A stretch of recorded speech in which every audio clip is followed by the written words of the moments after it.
YCP హయాంలో జరిగిన liquor స్కామ్కు సంబంధించి తీగలాగితే ఆ డొంక కదులుతుంది. మనందరికీ తెలుసు.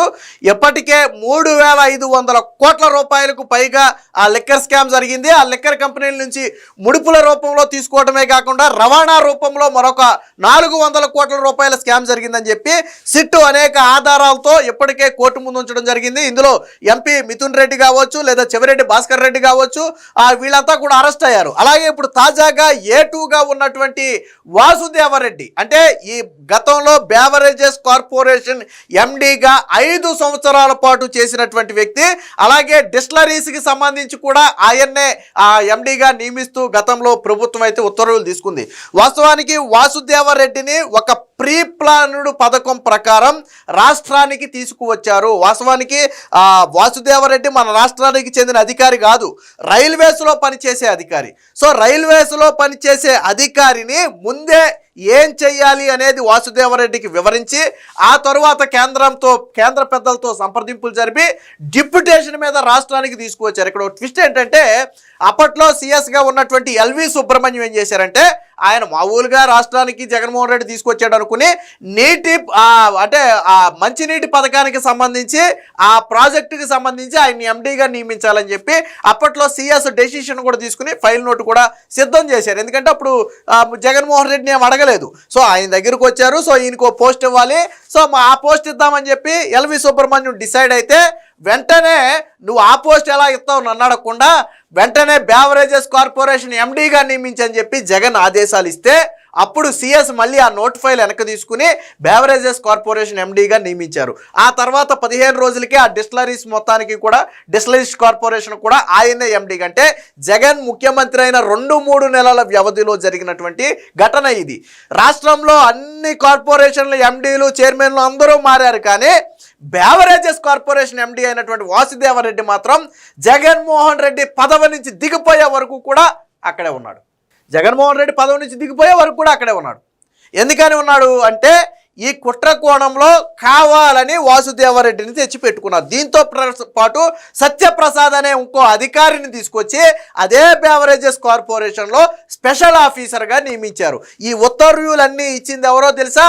నాటు జగన్మోహన్ రెడ్డి దగ్గర పనిచేసినటువంటి సీనియర్ ఐఏఎస్ అధికారి అయినటువంటి అజయ్ కల్లం రెడ్డి మొత్తాన్ని చెప్పాడు. అంటే జగన్మోహన్ రెడ్డి అభిష్టం మేరకే జగన్మోహన్ రెడ్డి కావాలనే వాసుదేవరెడ్డిని రైల్వేస్ నుంచి తీసుకొచ్చి ఇక్కడ పెట్టారు. సో నిన్న ఆ అధికారులు సిట్ అధికారులు అరెస్టు చేస్తే కోర్టు 14 రోజులు రిమాండ్ కూడా విధించింది. వాస్తవానికి సిట్ వాదన ఏంటంటే, కథ మొత్తం కూడా ఎండీ అయినటువంటి వాసుదేవరెడ్డికి తెలుసు. అంటే ఇందులో ఎవరెవరి పాత్ర ఉంది, ఎవరి నుంచి ఎంత డబ్బులు తీసుకున్నారు, ఆ డబ్బుల్ని హవాలా మార్గంలో ఎలా తరలించారు, వైట్ మనీగా ఎలా మార్చారు. సో ఈ కథలన్నీ కూడా తెలిసిన వ్యక్తి వాసుదేవరెడ్డి. సో వాసుదేవరెడ్డిని అదుపులోకి తీసుకుని ప్రశ్నిస్తేనే దీనికి సంబంధించినటువంటి ఆ కుట్రకోణం మొత్తం కూడా బయటపడుతుందనేది ఇప్పుడు సిట్టు వాదన. సో దీనికి సంబంధించి ఒక వార్త కూడా వచ్చింది, ఒకసారి చూద్దాం. మద్యం స్కామ్ లో వాసుదేవరెడ్డి అరెస్ట్, ఈ నెల 27 వరకు రిమాండ్ విధింపు, గుంటూరు జిల్లా జైలుకు తరలింపు.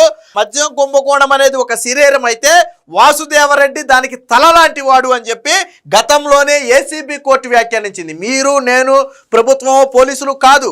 గతంలో ఏసీబీ కోర్టు ఈ కేసును విచారించేటప్పుడు వాసుదేవరెడ్డి గురించి చేసిన వ్యాఖ్య ఏంటంటే, మద్యం కుంభకోణం మొత్తం శరీరం అయితే ఈ మొత్తాన్ని కంట్రోల్ చేసినటువంటి తలే వాసుదేవరెడ్డి. సో ఈ వ్యాఖ్య చేసింది ఎవరంటే గతంలో ఏసీబీ కోర్టు చేసింది. సో అంటే ఎంత కీలకంగా వాసుదేవరెడ్డి ఉన్నాడు అనేది చెప్పడానికి అదొక ఉదాహరణ. సో వాసుదేవరెడ్డిని విజయవాడలో అరెస్ట్ చేసిన తర్వాత కోర్టు నుంచి జైలుకు తరలిస్తున్నారు. సో క్యాబ్ పెట్టుకున్నటువంటి వ్యక్తే ఈ వాసుదేవరెడ్డి. సో జగన్ హయాంలో జరిగిన 1000 కోట్ల మద్యం కుంభకోణం కేసులో కీలక పరిణామం చోటు చేసుకుంది. మొత్తం కుంభకోణంలో అన్ని తానే ప్రధాన పాత్ర పోషించిన 2వ నిందితుడు అప్పటి బేవరేజెస్ కార్పొరేషన్ ఎండీ డి వాసుదేవరెడ్డిని సిట్ అధికారులు శనివారం మధ్యాహ్నం అరెస్టు చేశారు. వాస్తవానికి ఈ కేసులో విచారణకు రావాలని ఈ నెల 9వ తేదీన నోటీసులు ఇస్తే ఈ రోజు ఉదయం ఆయన విచారణకు వచ్చాడు. బట్ దర్యాప్తు బృందం ఎన్నిసార్లు ప్రశ్నించినా కానీ ఈ కుంభకోణానికి సంబంధించినటువంటి ఏ అంశం మీద కూడా వాసుదేవరెడ్డి నోరు మెదపలేదు. సో దాంతో ఏం చేశారు, మధ్యాహ్నం 2 గంటల సమయంలో వాసుదేవరెడ్డిని అరెస్ట్ చేశారు. సో అంటే ఇలా విచారణకు పిలిచి ప్రశ్నలు అడిగితే ఈయన సమాధానం చెప్పడు. సో ముందు అరెస్టు చేసి ఆ తర్వాత కస్టడీలోకి తీసుకుని ప్రశ్నిస్తే తప్ప నిజాలు బయటపడే అవకాశం లేదని భావించినటువంటి పోలీసులు ఏం చేశారంటే ఆయన్ని అరెస్ట్ చేసి ఆయన దగ్గర ఉన్న 2 సెల్ ఫోన్లు కూడా స్వాధీనం చేసుకుని అనంతరం విజయవాడ ఏసీబీ కోర్టులో హాజరుపరచగా ఈ నెల 27 వరకు అయితే కోర్టు రిమాండ్ విధించింది. దీంతో గుంటూరు జైలుకి అయితే తరలించారు. వాస్తవానికి అప్పట్లో వాసుదేవరెడ్డి అప్రూవర్గా మారే ఛాన్స్ ఉందని చెప్పి ప్రచారం జరిగింది. కానీ వాసుదేవరెడ్డి దేని మీద నోరు మెదపట్ల. ఆల్రెడీ వాసుదేవరెడ్డికి సంబంధించి హైదరాబాద్లో ఉన్నటువంటి అపార్ట్మెంట్లో గతంలో రైడ్స్ చేసి కొన్ని పత్రాలు స్వాధీనం చేసుకున్నారు. వాసుదేవరెడ్డి కూడా తాను అంటే గవర్నమెంట్ మారిన వెంటనే అదే బెవరేజెస్ కార్పొరేషన్ నుంచి కొన్ని పత్రాలను తన కారులో తీసుకుని వెళ్ళటం కొంతమంది సిబ్బంది చూశారు. అంటే వాస్తవానికి గవర్నమెంట్ మారిన తర్వాత మళ్ళీ అధికారులు ఎవరు కూడా వాటిని టచ్ చేయకూడదు. కానీ ఈ బెవరేజెస్ కార్పొరేషన్ ఎండీగా ఉన్నటువంటి వాసుదేవరెడ్డి కొన్ని పత్రాలను తన కారులో తీసుకుని వెళ్ళటం కొంతమంది సిబ్బంది చూసి ఫిర్యాదు చేస్తే ఆ తర్వాత దాని మీద కూడా కేసు నమోదు చేసి హైదరాబాద్లో కొన్ని పత్రాలు స్వాధీనం చేసుకున్నారు అనుకోండి. సో పైగా వాస్తవానికి ఈయన సహకరించకపోగా ముందస్తు బెయిల్ పొందేందుకు ప్రయత్నిస్తుండటంతో ఇక లాభం లేదని చెప్పి పోలీసులు అయితే అరెస్ట్ చేశారు. అసలు వాసుదేవరెడ్డి ఎలా వచ్చాడు ఈ ఫీల్డ్లోకి అనేది కూడా ఒకసారి చూద్దాం. సో నాటి సీఎం అభిష్టం మేరకే బెవరేజెస్ కార్పొరేషన్ ఎండీగా వాసుదేవరెడ్డి రైల్వేస్ నుంచి డిప్యూటేషన్ పై ఏపీ సర్వీసుకు నాటి సీఎం ప్రిన్సిపల్ అడ్వైజర్ లేఖలే ఆధారం. ఇందులో సిట్టు అందులో ఏం రాశారంటే నాటి సీఎం ప్రిన్సిపల్ అడ్వైజర్ అని చెప్పి రాశారు. సో నాటి సీఎం అంటే జగన్మోహన్ రెడ్డి, ప్రిన్సిపల్ అడ్వైజర్ అంటే ఎవరంటే ధనుంజయ రెడ్డి. సో ధనుంజయ రెడ్డి లేఖలే ఆధారం. పక్కా ప్రణాళిక ముందస్తు కుట్రతోనే జరిగిందని చెప్పి సిట్టు వివరణ. 3,500 కోట్ల లిక్కర్ కుంభకోణంలో ప్రధాన కుట్రదారుడు పాత్రదారుడు కూడా ఆయనే. లిక్కర్ సిండికేట్ ఏర్పాటులో కీలక పాత్ర. యంత్రాంగాన్ని ఫణంగా పెట్టి ఆదాయానికి గండి. సిండికేట్కు 1,000 కోట్ల రూపాయల ముడుపులు, ఇండెంటు, సరఫరా, అమ్మకాలు అంతా ఆఫ్లైన్ లోనే. వాసుదేవరెడ్డి రిమాండ్ రిపోర్ట్లు కీలక అంశాలని చెప్పి వచ్చింది. సో ఎలా వచ్చాడు అనేది కూడా ఒకసారి చూద్దాం. అంటే జగన్మోహన్ రెడ్డి వాసుదేవరెడ్డిని కావాలనే తీసుకువచ్చాడు. అంటే ఏపీలో ఉన్న ఎవరి మీద కూడా దీన్ని పెట్టలేరు. ఎందుకంటే ఇది భారీ లిక్కర్ స్కామ్ అనేది భారీ వ్యవహారం. 3,500 నుంచి 4,000 కోట్ల వ్యవహారం అనేది జగన్మోహన్ రెడ్డికి ముందే తెలుసు. సో ఇంత భారీ లిక్కర్ స్కామ్ని ఎవరి మీద పెట్టాలి? ఒక నమ్మకమైనటువంటి వ్యక్తిని తీసుకొచ్చి పెట్టుకోవాలి. సో ఏపీకి చెందిన వాళ్ళ కంటే కూడా బయట నుంచి ఒక వ్యక్తిని డిప్యూటేషన్ మీద తీసుకొస్తే బెటర్ అనుకున్నారు. బట్ అంతకుముందే వాసుదేవరెడ్డికి జగన్మోహన్ రెడ్డికి కానీ లేదా ధనుంజయ రెడ్డికి వాసుదేవరెడ్డికి కానీ ఏమైనా సంబంధాలు ఉన్నాయో మనకు తెలియదు. కానీ దానికి వాసుదేవరెడ్డిని ఎన్నుకున్నారు. కానీ వాసుదేవరెడ్డికి అన్నీ చెప్పే తీసుకొచ్చారు. రైల్వేస్లో ఉన్నప్పుడు వాసుదేవరెడ్డికి అన్నీ చెప్పారు. బాబు నిన్ను ఇలాగా బెవరేజెస్ కార్పొరేషన్ ఎండీగా చేస్తాం, ఆ తరువాత ఇదిగో ఇలా చేయాలి, సో ఇలాంటి పనులు ఉంటాయని చెప్పి ఆయన ఒప్పుకున్న తర్వాతే తీసుకొచ్చారు. సో అంతేగాని ముందేమి వాసుదేవరెడ్డిని తీసుకొచ్చిన తర్వాత ఒప్పియడం కాదు. సో కార్పొరేషన్ ఎండీ నాటి సీఎం అభిష్టం మేరకే బెవరేజెస్ కార్పొరేషన్ ఎండీగా వాసుదేవరెడ్డి. సో గత వైసీపీ హయాంలో జరిగిన మద్యం కుంభకోణంలో ఏటుగా ఉన్న వాసుదేవరెడ్డిని రాష్ట్రానికి తీసుకొచ్చింది ఎవరు? ఎక్కడో రైల్వే ట్రాఫిక్ సర్వీస్ లో పనిచేస్తున్న ఆయనను ఏపీ డిప్యూటేషన్ మీద తీసుకురావడానికి సిఫారసు చేసింది ఎవరు? వాసుదేవరెడ్డిని రాష్ట్ర సర్వీసుకు తీసుకొచ్చాక ఏరుకోరి ఏపీ బెవరేజెస్ కార్పొరేషన్ ఎండీగా నియమించాలని చెప్పింది ఎవరు? ఈ ప్రశ్నలకు వేళ్లన్నీ నాటి ముఖ్యమంత్రి జగన్ వైపే చూపిస్తున్నాయి. నాటి ముఖ్యమంత్రి కోరిక మేరకే వాసుదేవరెడ్డిని రైల్వే సర్వీసు నుంచి ఏపీ డిప్యూటేషన్ పై తీసుకువచ్చారని సిట్ విచారణలో తేలింది. ఆ ముఖ్యమంత్రి అభిష్టం మేరకే బెవరేజెస్ కార్పొరేషన్ ఎండీగా ఆ తర్వాత డిస్టిలరీస్ కమిషనర్ గా నియమించారు. ఇందుకు ఆయన ప్రిన్సిపల్ అడ్వైజర్ రాసిన లేఖలే ఆధారమని సిట్ తేల్చింది. లిక్కర్ స్కామ్ లో ఏటూగా ఉన్న వాసుదేవరెడ్డిని శనివారం అరెస్టు చేసింది.